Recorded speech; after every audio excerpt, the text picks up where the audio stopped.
This is Liam Hendricks, and you're watching Crosstown Crosstalk on the Barroom Network.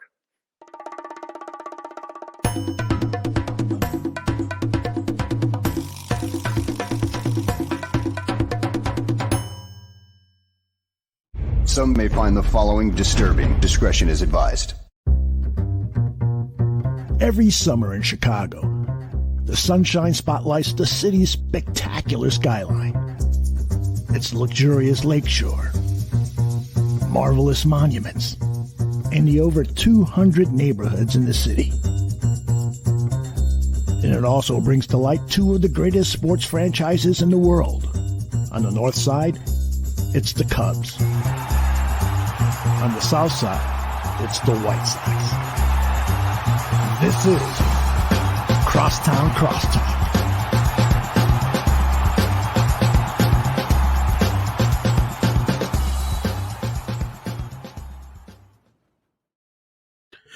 Hello and welcome to another very exciting episode of Crosstown Crosstalk presented by the Barroom Network. My name is Vinnie Parise, and man, am I dead. The Chicago White Sox suck.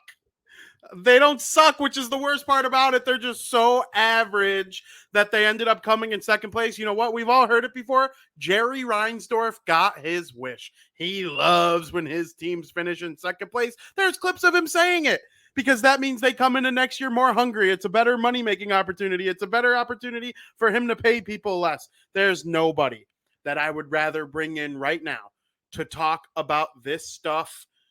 Of course, I'm talking about somebody who has become a friend of mine through the years. I'm talking about Shawn Sierra.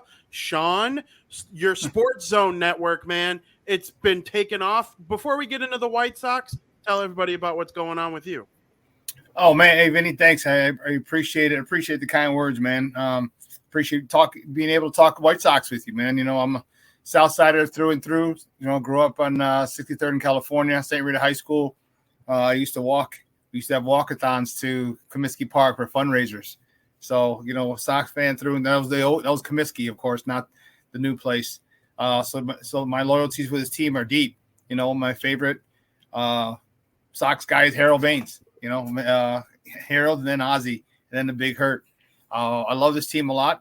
And you know what? I was just really disappointed in what happened with them this year. You know, in SportsZone Chicago, I've been very critical of them, and not in a meathead way by any stretch, because I know we Sox fans can get very meatheadish about our boys. But it's been frustrating, man. It's been frustrating over here talking about them in SportsZone Chicago. Frustrating listening to my Cub fan friends give me shit about these guys. It's been frustrating, man. It really, really, really has. Yeah, those Cub fans have nothing to talk about. We'll get into that in a little bit. But before we get really deep dive into it, you got a channel on, was it a Roku? You got a channel for your show? I mean, this network of you that you're building is doing outstanding. Tell some folks about it. Yeah, guys. So listen, you know, we have 5 live shows throughout the week. Shawn and Maya in the morning is our flagship show. Obviously, it's with me and my co-host Maya Akai.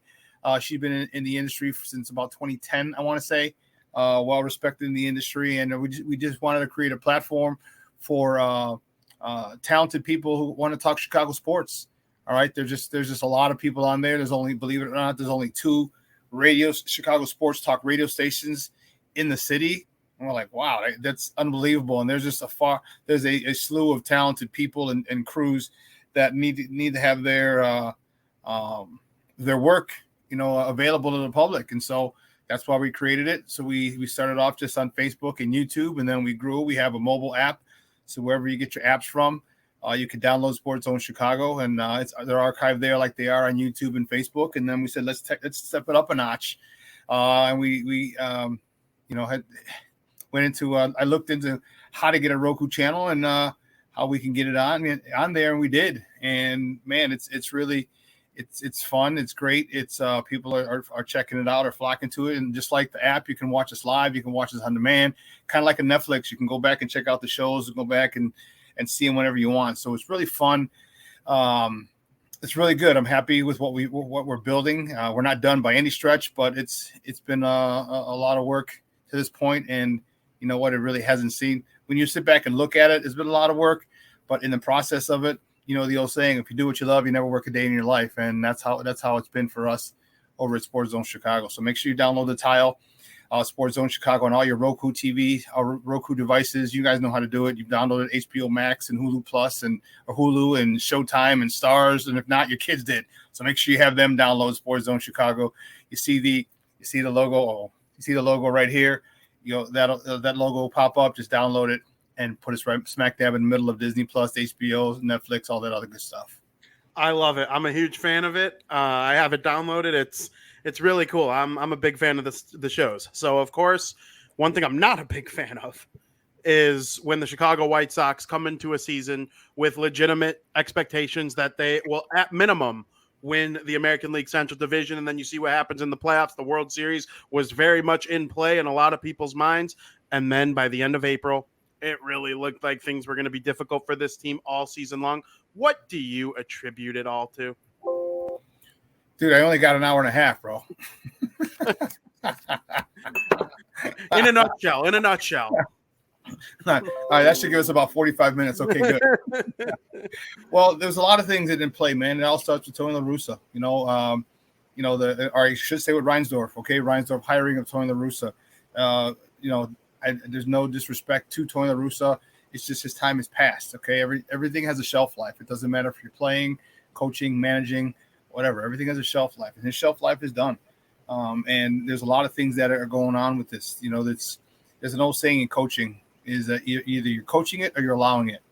Okay, and that's what's happening with the White Sox. They're allowed to do a whole bunch of just unfundamentally sound things.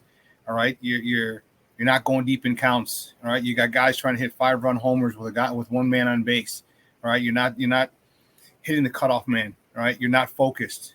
There's so many different things, and it starts at the top. It starts with Tony. All right, if Tony, and every time they talk to Tony and he say something, he's like, oh well, he was good effort. He was trustling, and we'll take that effort. Like, no, he needs to call people out. All right, he needs to call people out. He needs to hold people accountable, and tell them that for all the money that all these stars of this core are making, they should not be playing like this. They are far too talented. They are one of the most talented, if not the most talented team in the American League. And for them to be playing at this level, hovering around 500 all year, is embarrassing. And I can't even get mad at my Cub fan friends for talking shit because they have every right. Because right now our White Sox are doing what Tony La Russa lets them do, and that's whatever they want. I've always felt. I started thinking this last year. I felt they were more worried, one, about individual awards, two, and they were happy that they got the bag. Okay, that the strategy that Rick Hahn employed by signing TA, Yo-Yo, Lou Bob, Eloy, all those guys to long-term deals before they were proven, it looked good in theory. Okay, and they're hoping that they say, okay, well, you know what? At the end of the contract, they want to be underpaid, but at the beginning of the contract, they're overpaid. Well, I think they just started resting on their laurels and happy that they got the bag because I don't see focus, I don't see determination, I don't see fight in this team. And as a player, I know Tony's got to hold them accountable, but as a player, you would think you'd want to be the best player you could be. You would think you want to be the best teammate you could be. And I just don't see it with the White Sox team. And it sucks to say that because I've loved this team for damn near 50 years of my life, and I'm 51. Absolutely. And you touched on focus, effort, all those sorts of things. Last night to me, and Shawn, you and I have talked about this player a lot. He was fresh. The first ever time I came on Shawn and Maya in the morning all those years ago, I think it was 2019, The first time I came on. And I'm talking about Yoan Moncada. And this dude, I think we agree on the fact that he's the second most talented player in the Chicago White Sox organization. Arguably, the only person I would put ahead of him, like full stop, is Luis Robert, who we'll get to later too. I'm watching this game last night. Moncada hit a home run. And congrats to you, former number 1 overall prospect, on your 11th home run of the season. Wonderful for you. Great job. He was terrible defensively, and that's supposed to be his bread and butter. He just looked lazy. There was a routine ground ball that he just did not. He took his sweet old time throwing to first base, and the runner ended up being safe. Why? Because the Cleveland Guardians put every ounce of effort into every little thing that they do, and that's why they're going to be the 2021 American League Central Division champions. And sometimes when I watch Yoan Moncada play baseball, it makes me so angry because you see the tools. I'm not going to get mad at him if a guy like Savale, who's a really good pitcher, buries a slider in a 3-2 count, he swings and misses. That happens. That happens to the best players in the league. It'll happen to Trout. It'll happen to Ohtani. It'll happen to Judge. But when Moncada, if you're the one thing that you will do well at, and it's the one saving grace that keeps you in a lineup, is playing defensive third base at a high level. And you go out there and put that craptacular performance in a game that you end up getting killed. It just makes me so angry. How do you feel about this guy going forward? Dude, I love you on Moncada, and I'm really disappointed at what he's put out in the field the last couple of years. I told you this. There are two people I love watching run first to third, and one's Mike Trout, and the other one's Yohan Moncada. All right, they're just big guys, solid guys who can move. All right, they remind me of football players. Trout, linebacker, yo-yo, like a running back. Right, and it hurts me, to be honest about this guy, because this guy, you mentioned that him or Lubov are the most talented, players on this team, and the effort and the production they've given is just subpar. The old saying, hard work beats talent when talent doesn't work hard, and that's the issue. I really would love. This is why Tony's got to go. This is literally, why Tony's got to go. This is why we need to bring in a guy who doesn't give a shit, a guy who doesn't give a shit how much you get paid, who you think you are, but a guy who's fundamentally sound and loves the process. All right, people talk about it like Yohan doesn't love the process. Eloy doesn't love the process. Lubov, TA, like they don't love the process. They want the results, but that's not the way it works. You got to love the process. You have to understand in certain situations, if you got to get a guy over, then your job is to hit the ball to the right side of the field. They're going to pop up, and they're not doing that. They're not going deep in counts. They're going, they're aggressive early. If I've seen plenty of times where a guy 4 pitches and you're swinging at the first pitch. Let the dude throw a strike before you start swinging. All these little things add up, And I know I use a lot of coaching metaphors, but hell, I've been coaching for 17 years, and when you take care of all the little things, there are no big things, and that's what the White Sox don't do. They don't take care of the little things. They don't take care of the details, and that's the issue. I just feel that they're very selfish. They're more happy with silver slugger awards, with gold gloves, with MVPs, with batting titles, with all this other stuff. And they're not really focused and maniacal about hosting that World Series trophy. Because if you were, you'd be doing a lot better stuff. I don't understand why Yo-Yo, TA, Lubov, why they don't bunt more. I don't know why they don't steal bases more when they get on. There's just so many different. You saw Cleveland. Cleveland does it. Cleveland is nowhere near as talented as us on paper. None. But you know what? They play hard. You saw Jose Ramirez a couple of nights ago beat out a double play, a deep ground ball into the hole. I mean, why? And this is their power hitter. This is their big bopper, and he's running down the field like his hair is on fire. Why? Because he cares. Why? Because it's the little things. Why? Because he wants to win. And our team don't have that. We don't have that Kobe, that Mamba mentality, that MJ mentality, that Magic. We don't have that. And to me, that's very, very frustrating with an overly talented team. Because if this team had that talent, that drive, that mentality, dude, we'd be up by 10, 12 games right now, easily.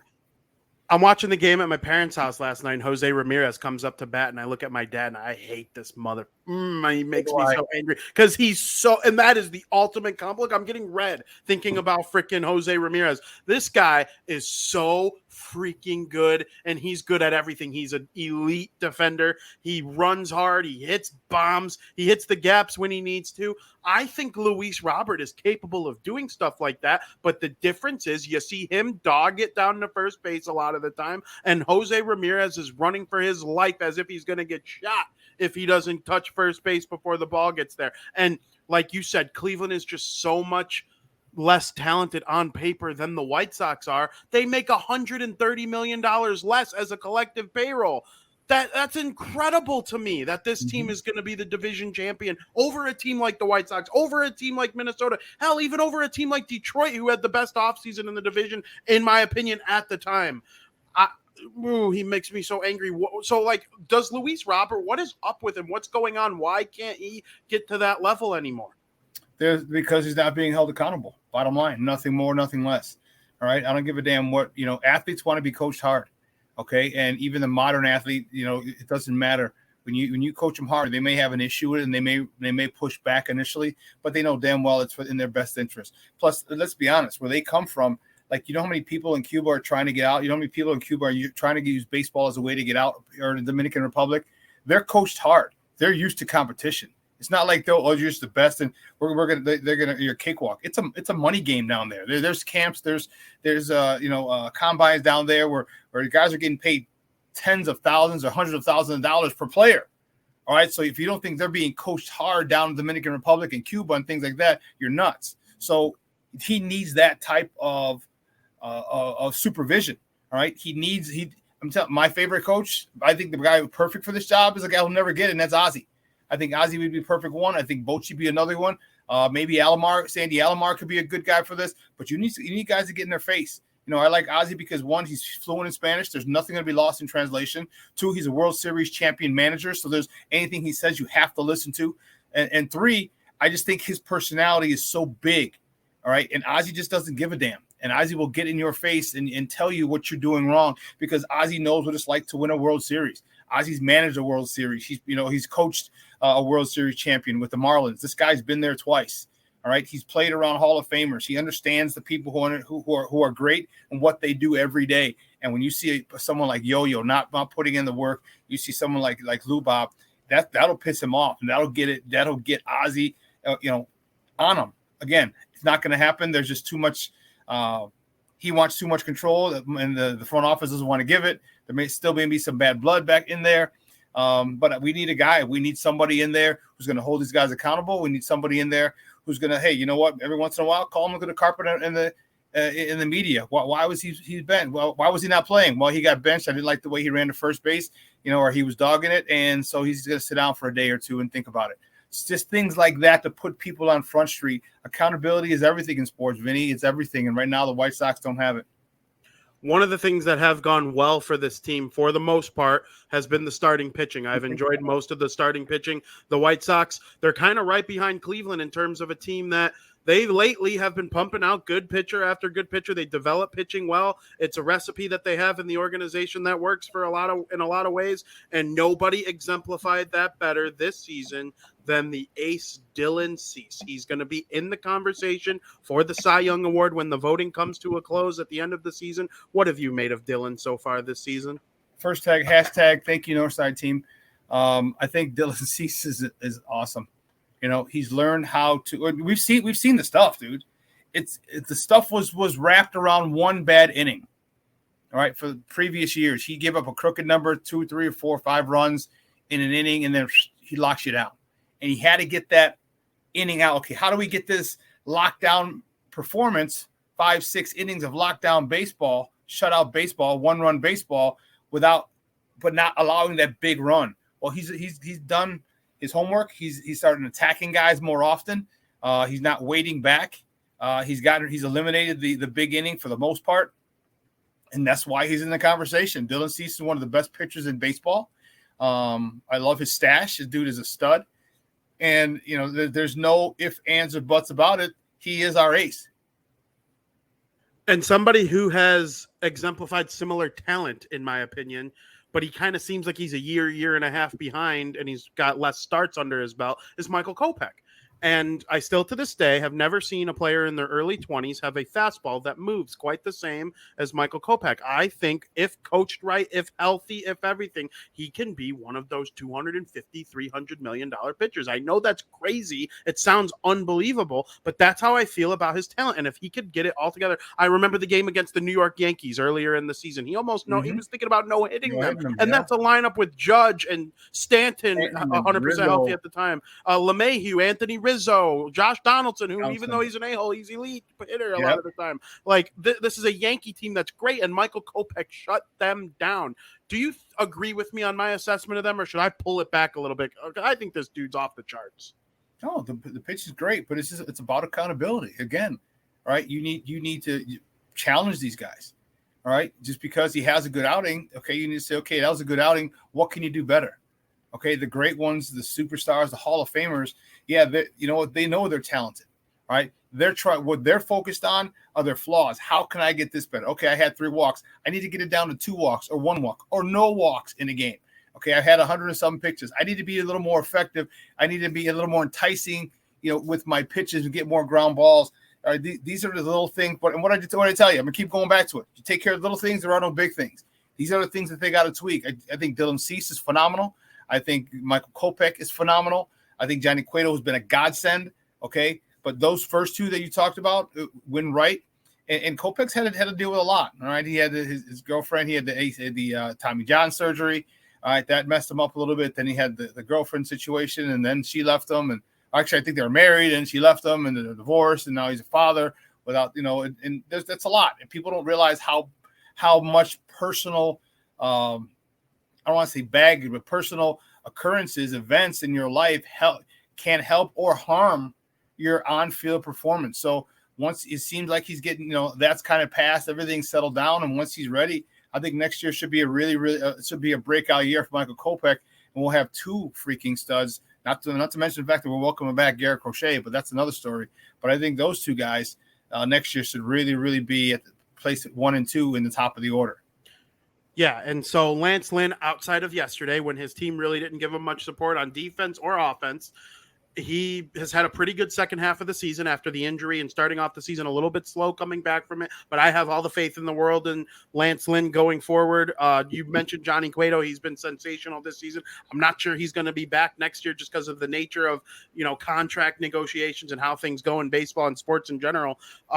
Garrett Crochet coming back next year. He's already told people he's looking to be a starter. He's been preparing for a starter's mentality. There are some people that think he'll end up back in the bullpen. But if that all happens and there's not too many spots left, where do you fit Lucas Giolito into all this stuff? Because, man, he was so good in 2019, 2020, and a lot of 2021. Outside of the first month of the season last year, he was great too.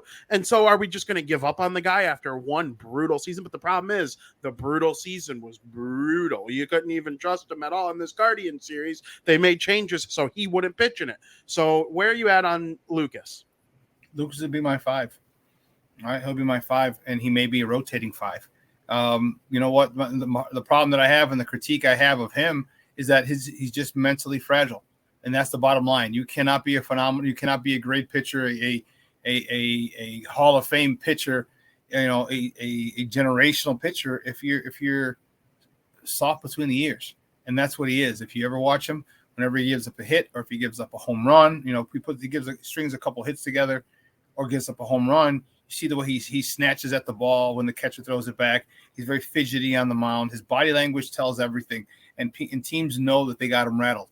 And that's the thing. You have to stay unflappable, and he's not. All right, they brought in Ethan Katz, his pitching coach since he was, high school, grammar school, preschool, who knows, that we thought he'd have a good handle on him, and he did for a while, but it seems like even Ethan Katz can't keep him focused, all right, when things go bad. And I hate to break it to him, but everybody's gotten rocked, all right? Nolan Ryan has gotten rocked. Roger Clemens has gotten rocked. Randy Johnson has gotten rocked. All these guys have gotten rocked and have, had, just shit performances where they've given up a couple of homers. It happens. All right, you have to forget about, like a DB in football. You have to forget about the last pitch and focus on the next one. Lucas has a problem doing that. And the longer he has a problem doing that, the longer I keep him at number 5. And if he continues that, if we can get another young pitcher who's very promising, with a better disposition, they're going to rotate, and that pitcher will probably end up taking his spot. And then, then all of a sudden now you got to play Lucas to use him as trade bait, because I really wouldn't. I can't trust him. Bottom line, I can't trust him, because you don't know if you're going to go get out, if you're going to get a no-hit Lucas Giolito that day, or if you're going to give up, 6, 8, 10 runs Lucas that day. You just don't know. You have no idea. And that's why you can't afford that every 5th day. So my confidence in Lucas is shaken big time. I don't think he'll be with the team much longer, either via trade or maybe it's just straight DFA'd. I don't know. But Lucas has done himself no favors. He needs to really see a professional help about just understanding that you're going to get hit, but you are a great pitcher. You have phenomenal stuff, right? But let's go. Those guys get paid in the box too. They get paid a lot of money as well, okay? And you're going to win some, you're going to lose some. And if he can stay get to even keel, then it'll be better for him and for the White Sox. But until then, I don't see him with this team much longer, more than another season, maybe season and a half, maybe the deadline of 24. Did this team's bullpen make you angry as it did me this season? Because you look at it, got a lot of arm talent. Kendall Graveman, the Seattle Mariners were pissed when they traded him to the Houston Astros last year. And then he came to guaranteed rate field and dominated us. And then with the Astros in the playoffs. And then, of course, Joe Kelly, World Series champion with Boston, World Series champion with Los Angeles. He likes to make funny faces at Carlos Correa. He's a gamer. He's this, he's that. Liam Hendricks, he's been on this show. He's a friend of the program. He's an outstanding human. He has had a really good all-star level year. There's lots of talent there. And yet I'm seeing Jimmy Lambert, who to his credit has had a nice little comeback year. He's a starter by trade. He joins the bullpen this year. It's not easy without Kopech being in the bullpen this year. Reynaldo Lopez, same thing. It just seems like it was just mismanaged, misused. And the guys who are making the most money were not used in the big money moments. Yeah, at this point, you can't worry about that. The whose salary you have to play who's the hot hand, and Cairo mismanaged that. Game one, he took account for it, and it was his fault. You don't bring Jimmy Lambert in, right? You bring in Ray Lopez. Ray Lopez has earned a spot. What Ray Lopez did for his career this year, he got himself a good 6 to 8 more years in Major League Baseball somewhere. If it's not with the White Sox, he was just lights out, an innings eater for guys, and I think why he put Jimmy Lambert in, I have no idea. All right, Raylo has been a beacon of light for this bullpen most of the season, and then the other guys, as you mentioned, they've been very inconsistent. All right, Kelly, the first time he came out, the way his ball was moving, I was like, holy shit, dude, this guy is going to be a force for this bullpen, and he never lived up to it. He was hurt, and then you got some of the other guys, Graveman, you talked about Diekman. Diekman, the first time I saw him after we got him, like, okay, this guy got some nasty stuff, and then just like Kelly, it didn't continue. So it was very inconsistent. Graveman as well. It was frustrating. As strong as the bullpen was, when we needed them in the big moments, is when they let us down, and that's what really sucked. Like if you come in, you close out Detroit, okay, fine. If you close out Baltimore or somebody, not Baltimore. Baltimore's actually good. Like Toronto. No, Toronto's good. Give me just a horrible team. You close them out. Okay, that's great. But they're giving you all this money not to worry about the Detroits, not to worry about the Angels. All right, you're worried about the Indians. You're worried about the Twins. You're worried about the Yankees. You're worried about the Red Sox. You're worried about Houston. Those are the ones those are the teams that you need to shut down, which is why they gave you all that big money, and we weren't able to do it. Houston owns us, just like Green. That I'm not even going to talk about the dude up north who owns the Bears, but Houston owns us. We just can't seem to get it around Houston. Had a good showing with the Yankees, but I wouldn't want to face them right now in a series. I wouldn't want with our guys. So the bullpen has been it's just kind of across the board, Vinny. A lot of people just let everyone down. This was a horrible, horrible year. And again, I feel because that they weren't held accountable. They weren't called to the carpet. They weren't put on Front Street. They weren't, I don't want to say embarrassed. They just weren't held accountable. Bottom line. Eloy Jimenez has had an outstanding season in the second half. He has numbers compared to Aaron Judge and some of the best hitters in baseball in the second half of the season. The problem is the reason those numbers are in the second half of the season is because he was hurt for a majority of the first half of the season after missing 99 games in 2021. I think absolutely nobody on this team is untradeable. I would trade the Bat Boy if it would help improve the team. Literally nobody should be untradeable. However, I think a return for Eloy should be substantial if you move him. What are your thoughts? First and foremost, I need to see the strength and conditioning coach. I know they got a new one. Who was the old one? His son just plays for, what's his name? Yeah, I forgot. Know what you're talking about. Yeah, he just came. He went to my rival high school, so I couldn't stand him. But anyway, I need to see what they're doing as far as warming up. I also need to see what their diet consists of. All right, because you get your young kids with millions of dollars. They're probably eating hot Cheetos and Takis and shit like that. All right, and that's not good for you because there's far too many soft tissue injuries with Eloy, with Lubob. All right, that's got to stop. Even with Yo-Yo. Okay. That has to stop. You have to train if you want to be a multi-million-dollar athlete. You have to train. You have to and diet like one. Okay, and it's because if he can stay healthy, if Eloy stays healthy for a whole year, holy shit, dude, what numbers can this guy put up? All right, but that's the thing. If he can stay healthy. So you got to get him healthy. And if you do, his numbers, I mean, if those guys could stay healthy and we get a manager that holds them accountable. And as much as we used to make fun of Ricky Renteria and some of his decisions were juvenile and crazy. All right. But he had those guys running through a wall for him. He had those guys enjoying baseball. He had those guys having fun. We had fun watching them have fun. Okay. He held them accountable. All right. And this is what we need. I need a guy, if these guys are healthy, just think of Eloy, Lubob, and Yo-Yo. Okay. Those guys would be in the MVP race every single year. They would probably cancel each other out because everyone wouldn't want to vote for the guys on the same team. That's how talented those guys are. Eloy is, he plays the game with a youthful exuberance. The only issue that I have with him is his training, his stretching, his flexibility. Man, if he took care of that, Lord have mercy. We figured out he can DH. When he poo-pooed the idea a while ago, I can't play well. And guess what? You play well. You hit pretty damn well, just sitting there for every half hour, 45 minutes at a time before you bat again. So, I like Eloy. I really think he's definitely someone you stay with moving forward. And you just got to make sure that they're flexible. If he plays 140 plus games a year, holy shit, watch out, man. We're looking at literally 30 to 40 home runs a year. Yeah, he could be a game breaker with his bat. And like you touched on, I'm happy because I used to be team don't let Eloy DH. You risk it in the outfield because if he hits like that in the outfield, it's not worth getting rid of that bat to have him DH and be terrible. But he proved me wrong. He's not terrible as a DH. He's actually a very good DH.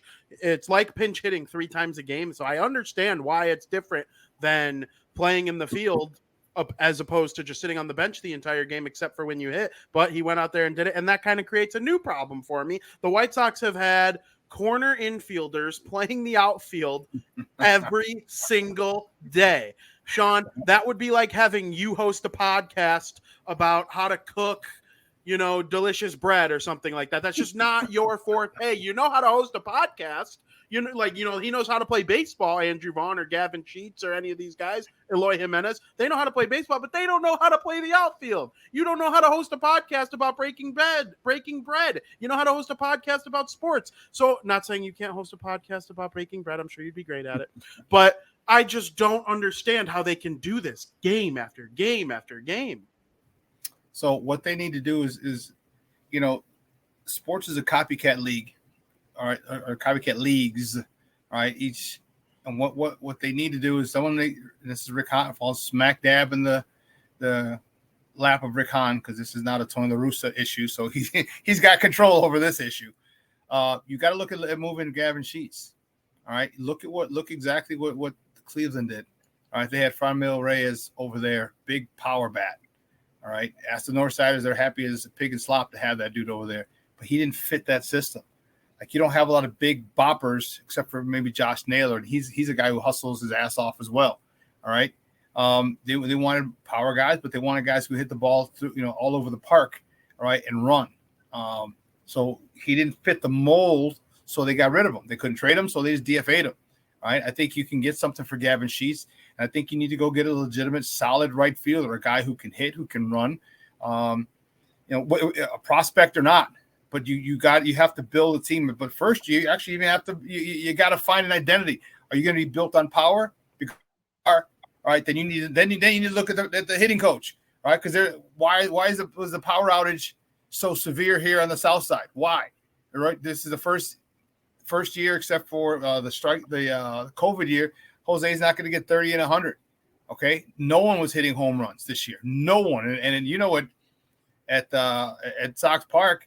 That's a launching pad in the summer, and the lack of home runs was kind of not even alarming. It was like very suspicious. Like, okay, something's going on here, and so with that, like I said, I think you may want to look at moving Gavin Sheets to get a legit left or right fielder, and then but that brings another problem. What do you do with Andrew Vaughn? Okay, well, what you do with Andrew Vaughn determines what you do with Jose Abreu. So there's a lot of dominoes, a lot of moving parts in here. And, first and foremost, I would get rid of Gavin Sheets, trying to get a legit corner outfielder, because you got Lou Bob in one. Okay.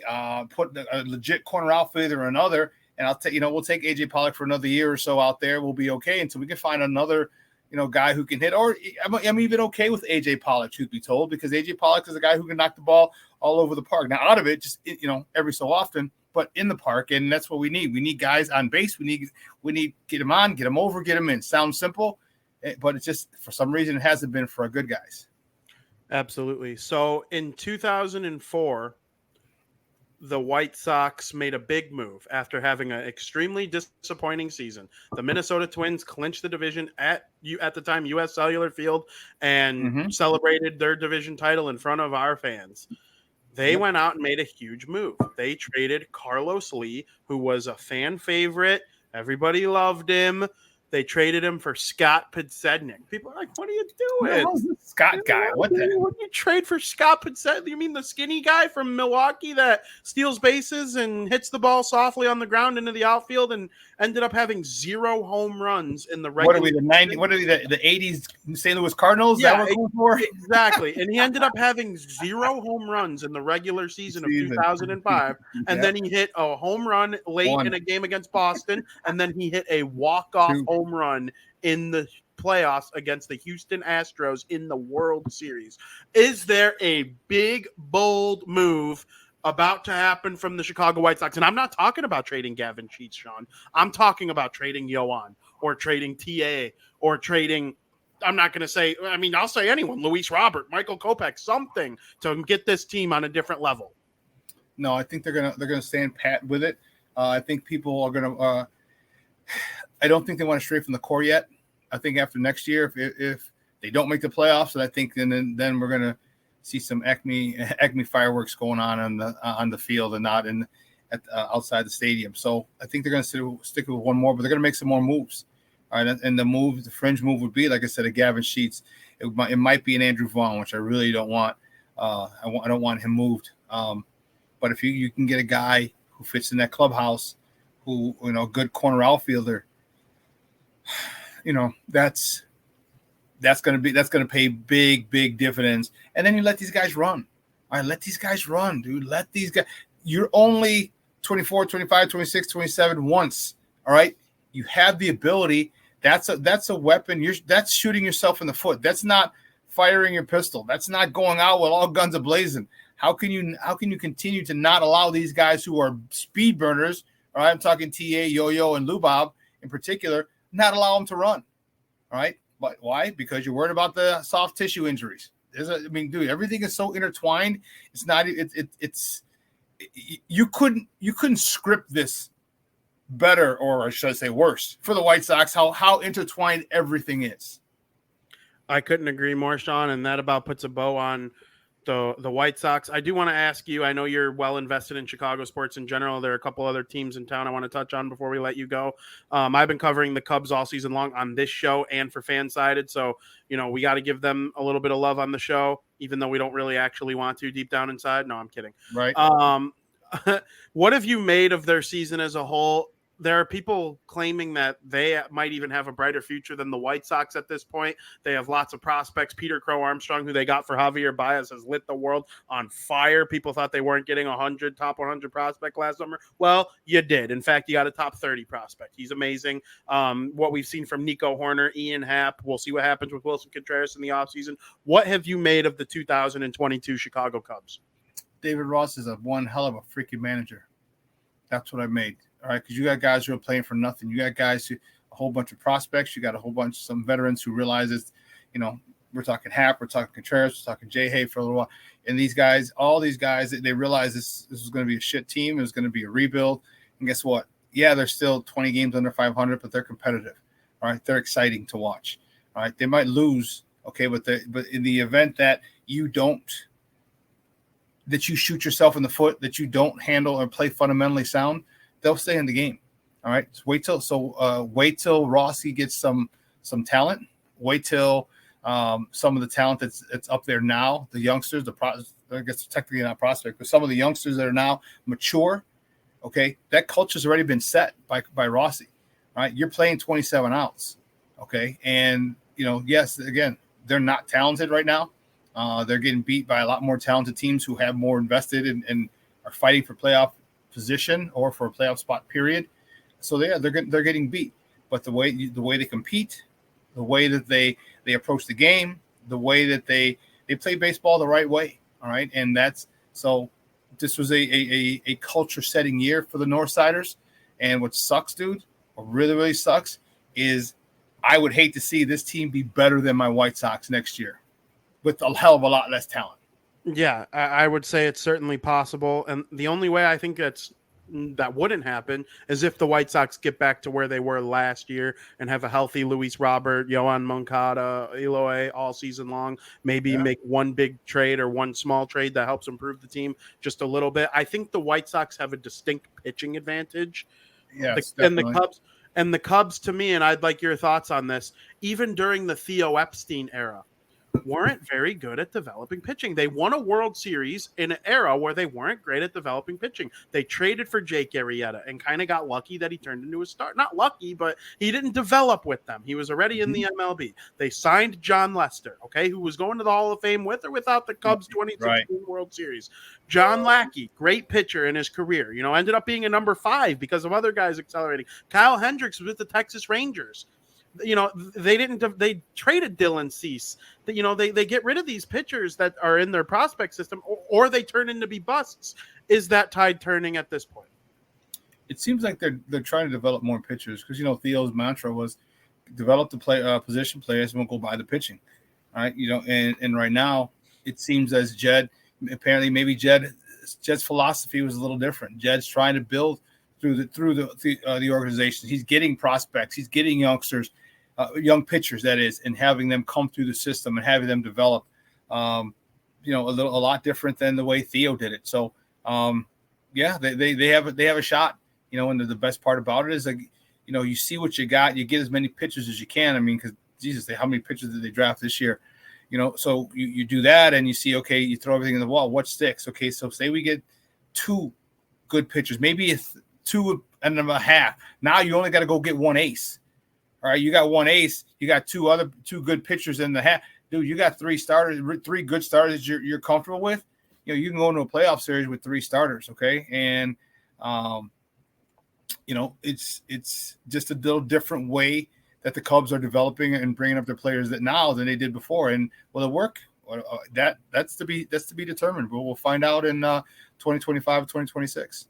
Absolutely. How did you feel about the way the Chicago Cubs handled the trade deadline? So they traded Efros to the Yankees, and Efros made a couple appearances with them and then was out with injury. They just activated him today. I don't know if you saw that. New York did. And, I'm sure he'll be a nice piece for them going into the playoffs. He signed for a little bit, 28 years old. But the player the Cubs got back, I'm drawing a blank on his name at this moment, but he came in and relieved Wade Miley a couple times. And, Miley would go 4, and then this kid would go 5, and they won the game.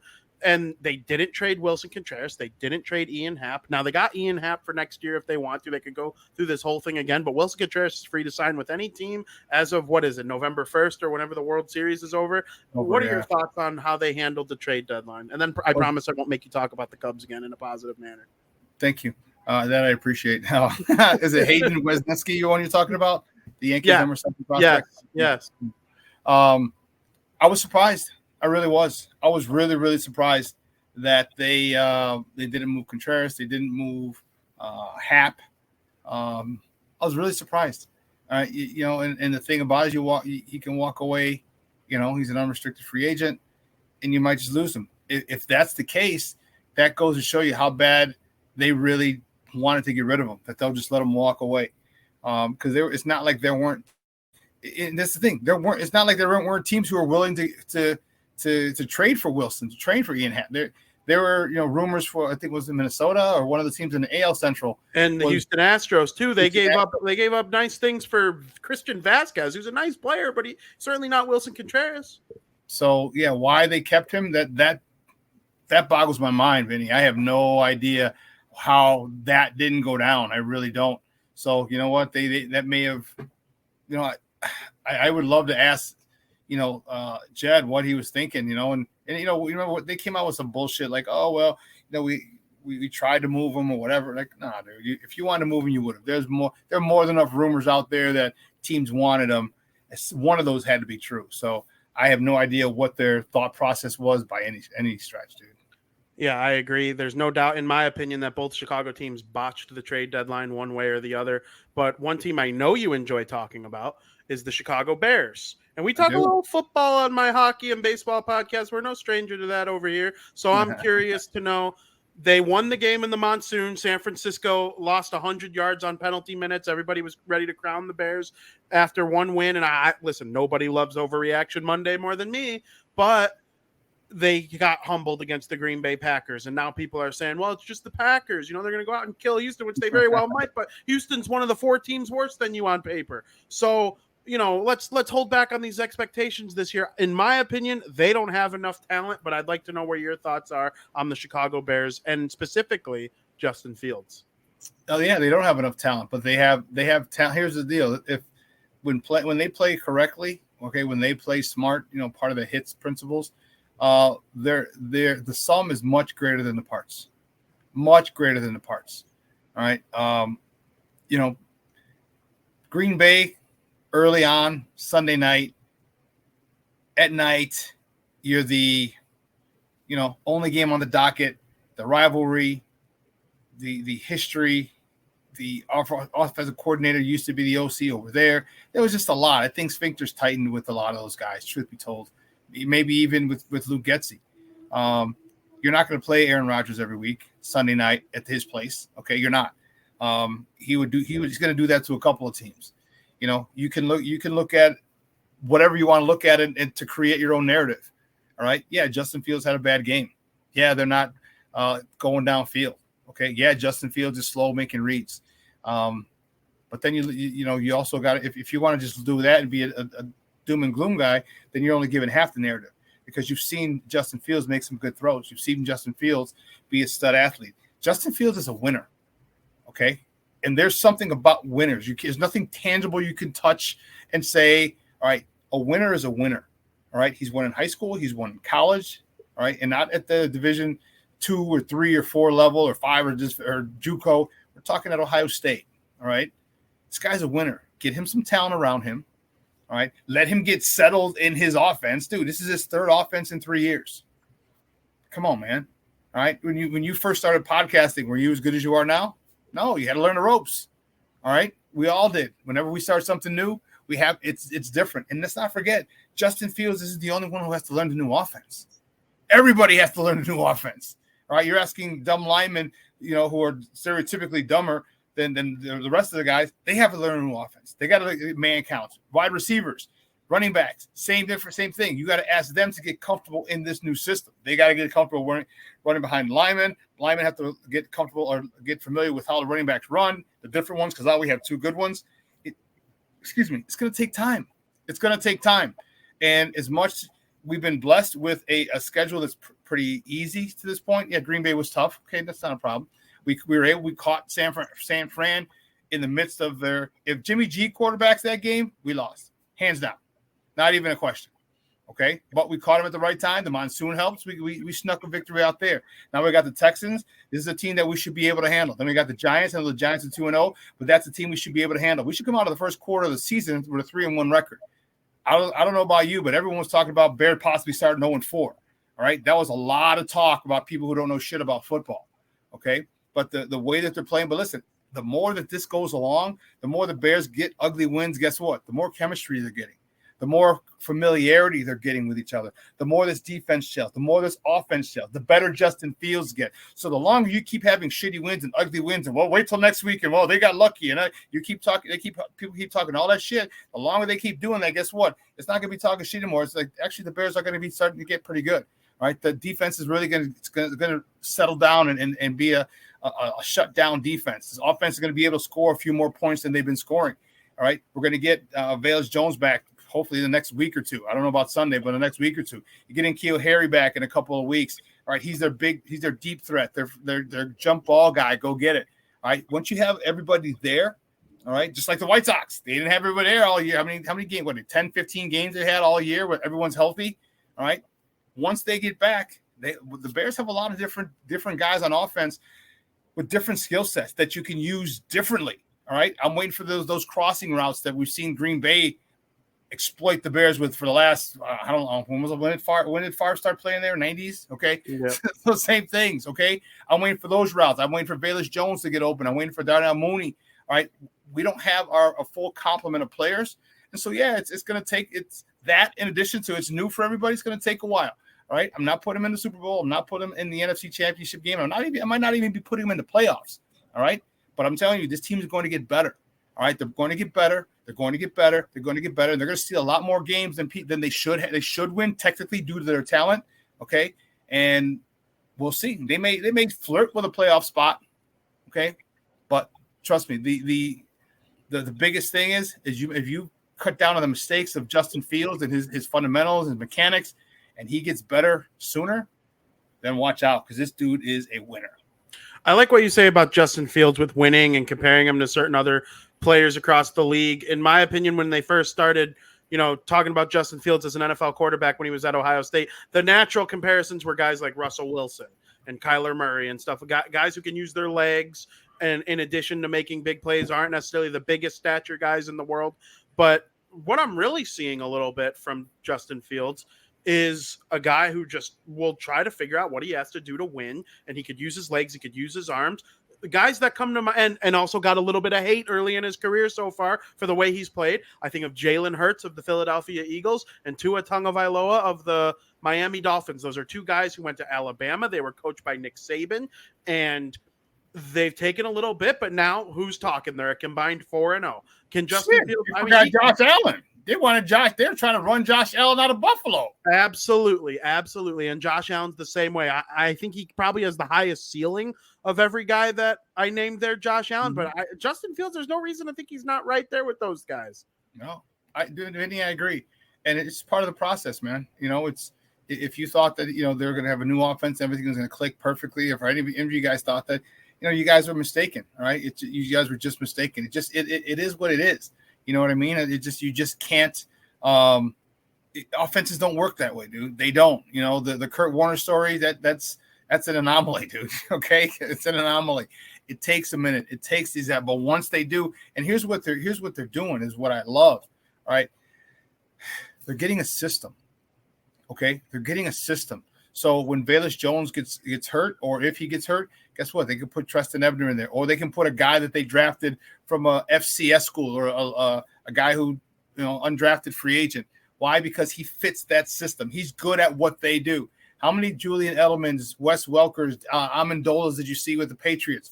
Those weren't world beaters, all right, but they seem to be pretty damn productive with the Patriots. Why? Because what the Pats did, they had a system offensively and defensively. If you fit their, and they only go after guys that fit their system. They don't care if you're the top quarterback, top wide receiver, unless you're Randy Moss, and then that's a whole other story.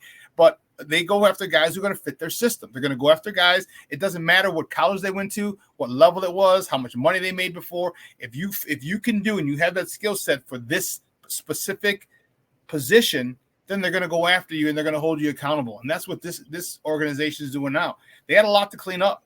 All right, people forget they had a lot to clean up from the previous regime. All right, what 2/3 of the team is new now.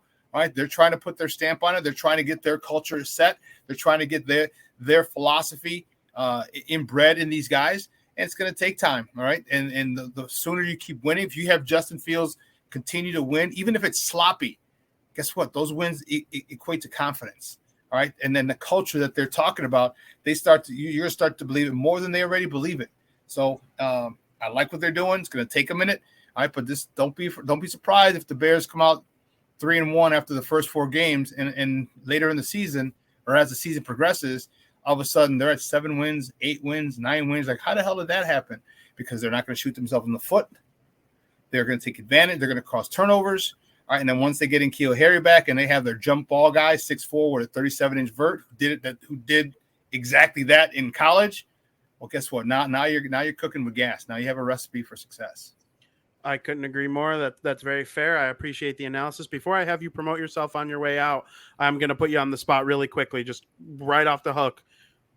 Is Buffalo too strong to win the Super Bowl? You got a different pick, or to not win the Super Bowl? You got a different pick for them. And is Georgia too strong to win the NCAA College Football National Championship? Those are the chalk picks your picks, or you got something else in mind? I think Buffalo gets there. They're strong. Buffalo's real strong. I don't know. I don't know if they might be. The Rams, they seem disoriented right now, but it's only 2 weeks. It's tough to call. They could turn that shit around. Aaron Donald could be, a Hulk again and, just blow quadruple teams up like he's done in the past. Buffalo, I think, definitely is coming out of the unless you get a key injury. Because Baltimore's tough defensively. I'm just looking at teams who might be able to hope who have stud defenses who might be able to stop them. I'm thinking Baltimore, maybe. Baltimore might be. That would probably be it. Maybe Pittsburgh, but I don't know what's the quarterback situation over there. How much longer is Mitch there before Kenny Pickett goes in? Then you got the learning curve with the rookie. So yeah, I guess I got to say Buffalo coming out of the AFC. I don't know about winning the Super Bowl, but I see Buffalo coming out of the East. And Georgia, dude, anything can happen, dude. In college, that's what's so awesome, man. That's what's so awesome. Georgia's tough. They got it's tough. You might get another week as an Ole Miss team or someone, they just overlook them, and next thing you know, they lose 24-21 and a missed field goal or something. I don't know. Like college football very rarely stays the same. There's so many. There've already been so many upsets, and there's a hell of a lot more coming. So it's I don't know about Georgia staying there number one through and running the table. I don't think so. Yeah, it's definitely really hard to do. Shawn, I can't thank you enough for coming on our show. Before you head out, let everybody know what's going on with you and what you got coming up in terms of programming or any other sort of content that they could find on the interwebs. Yeah, so make sure you follow SportsZone Chicago on all social media platforms, on Facebook, YouTube, and on Instagram. We are at SportsZone Chicago.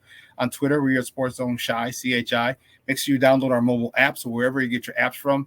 All right, download SportsZone Chicago. Take us with you on the go.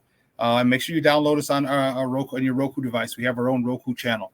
The best thing I could tell you is on Mondays we have Eric Kramer, former Chicago Bears quarterback, who comes on every Monday for Eric Kramer's QB View. We talk about the Bears game the day before, so you're going to want to listen to that. He's very blunt, very honest in his assessment, especially that of Justin Fields, seeing that he was a quarterback and he holds a single season record for passing yards for the Bears still since 94, 95. So that you're going to want to check that out. Make sure you check that out along with the other shows on a platform that you could check out on our Roku channel. Like I said, it's just like Netflix. You go on there and you'll have the different shows. It'll be What's Up Cuz, it'll be Shawn and Maya, it'll be Second City Sports, it'll be Smoke Fellas. So you check out whatever show you want to watch, whatever group, show, and then whatever episode you want to check out as well. So you can check us out anywhere on the online. There's more than enough ways to stay in touch with SportsZone Chicago. I'm so grateful for your time. I can't thank you enough for coming on. Man, no problem, dude. You said 30 minutes. I was like, dude, I got an hour and 25 minutes. We can go. we got time, man. The conversation went. The conversation went. I love the fact that we were able to talk multiple sports because, football obviously is my strength, but baseball is close behind. Basketball is close behind. Hockey, I'm still working on that. But, yeah, I love it. I love being able to talk multiple sports in one sitting. So I appreciate it, man. Good stuff.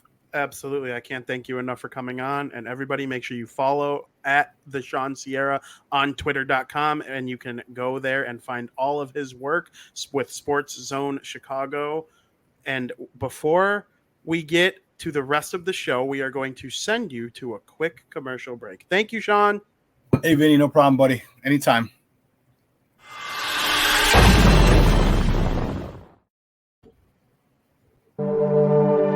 Zim, Joe, Vinnie, and Gonzo. Join these White Sox fanatics every Monday night for the South Burbs Hitmen. You're going to be treated to great guests, top analysis, smart debates. South Burbs Hitmen with Zim, Joe, Vinnie, and Gonzo. Only on the Barroom Network.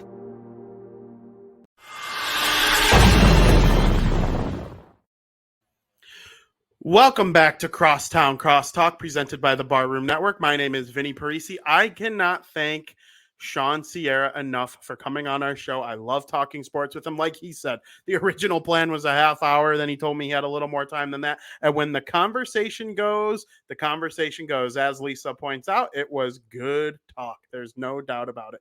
Before I end the show, I just want to have another 5 to 10 minutes talking Chicago baseball before we get out of here and begin what is promising to be a cold, crisp, fun weekend filled with great baseball division races. Hey, just because the Chicago White Sox and Chicago Cubs suck ass doesn't mean you can't watch the rest of the outstanding action going on in Major League Baseball. The New York Mets and the Atlanta Braves are going to have a dogfight to the finish in the American League East. Is Aaron Judge going to hit a home run tonight to tie Roger Maris' single season American League record of 61 home runs? Does Albert Pujols have 2 more bombs in him to get it up to 700 in his career?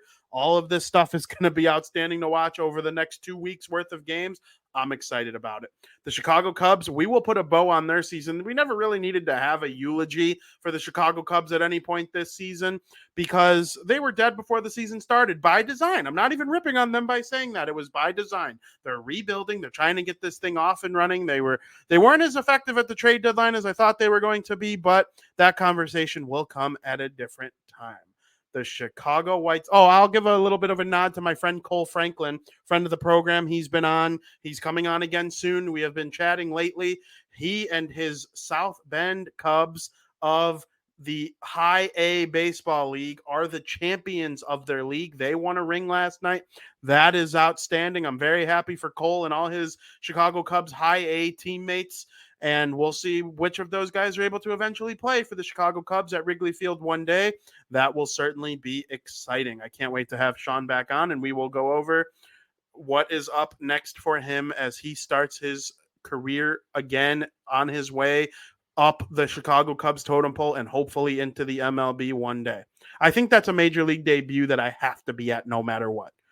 Like, that's just my guy in the Cubs organization. I don't have many guys. I'm a White Sox fan through and through. I root for them. But Cole Franklin's my guy. I hope he succeeds very, very much. The Chicago White Sox are dead, and I am not happy about it.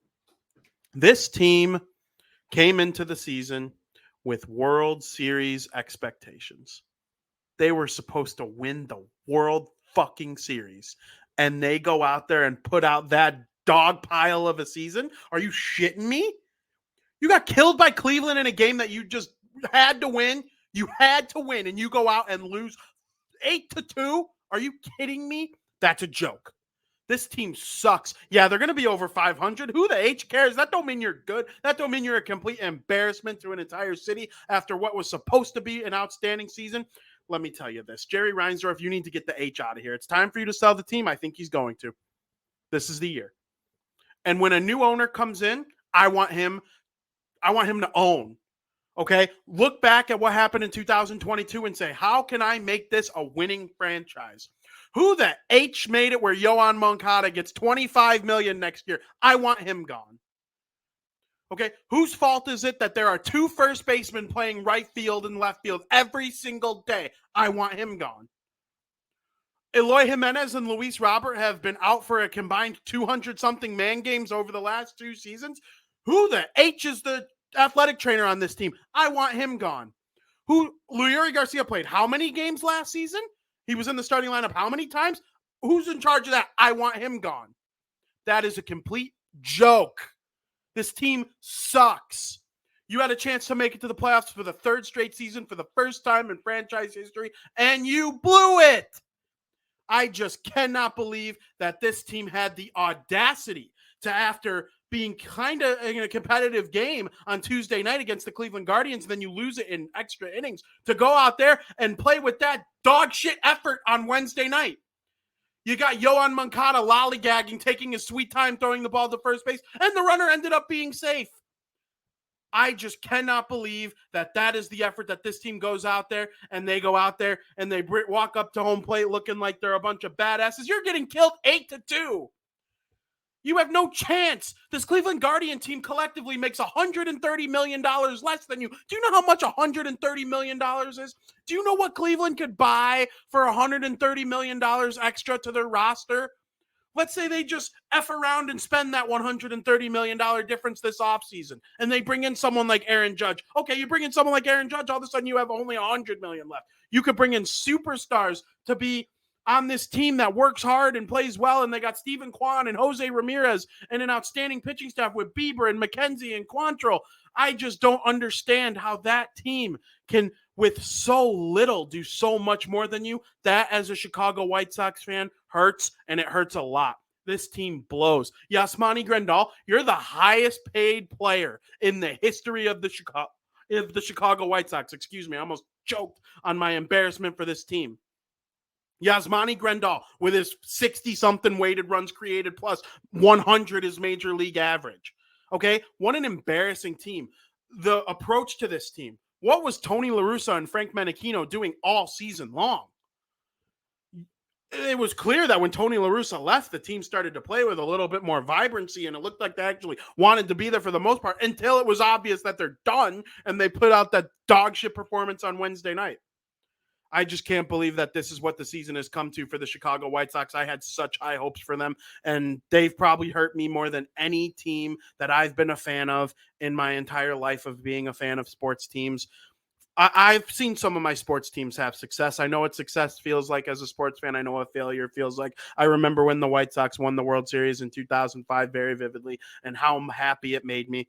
Okay, the New Jersey Devils went to the Stanley Cup final in 2012. They lost in the Stanley Cup final, but I know what it was like to watch them win big games with big-time players and on big-time stages. Okay, the Chicago Bears made it to the Super Bowl in 2006 and have pretty much been a dog pile ever since, but at least we had that 1 year where I knew what it felt like to watch the Bears play in a huge game. They made it to the NFC Championship in 2010 too, and then Jay Cutler decided to ride a bike instead of play football. But, you know, for the most part, I know what it's like to be on both sides, and I think because of that, this Chicago White Sox dog pile makes me more mad than I have ever been at a sports team. I hate this team. I don't hate the White Sox. That's not what I hate. The 2022 White Sox.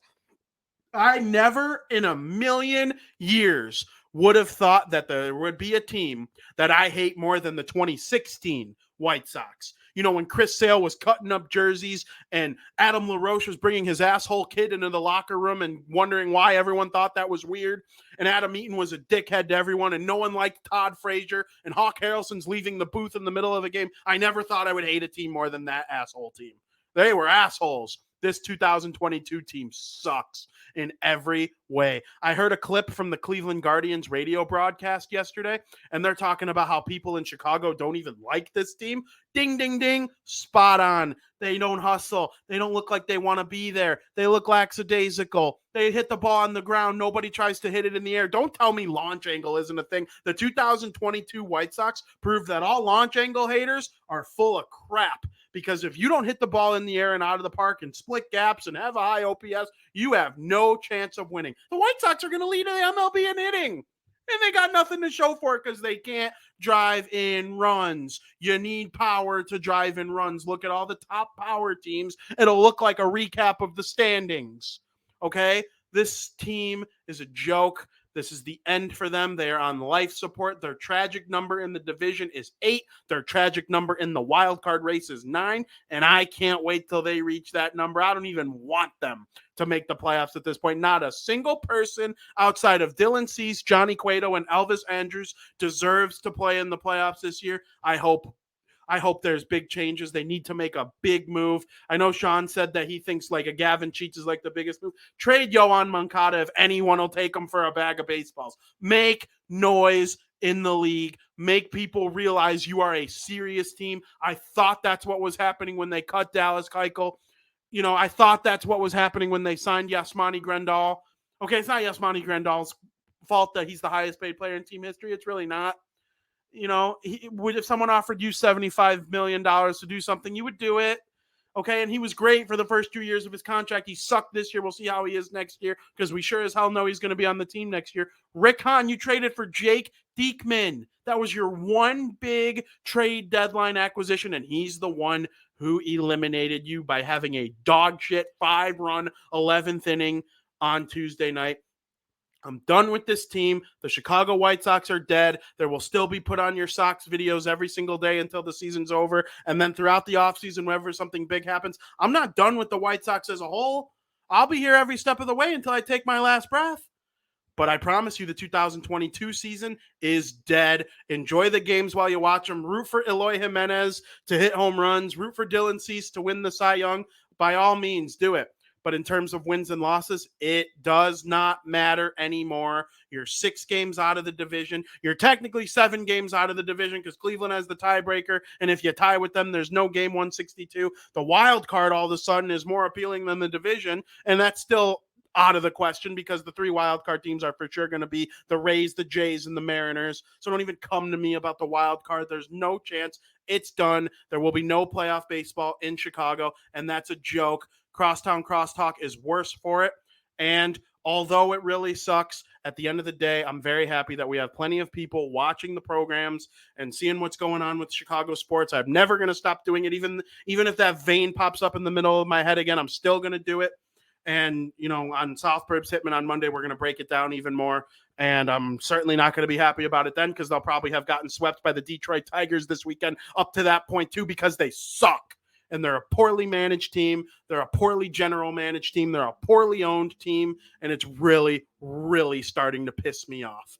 So at the end of the day, football season is here. Hockey season's coming up. Make sure you tune in to all the shows talking about that. And as always, thank you for listening. Another happy landing.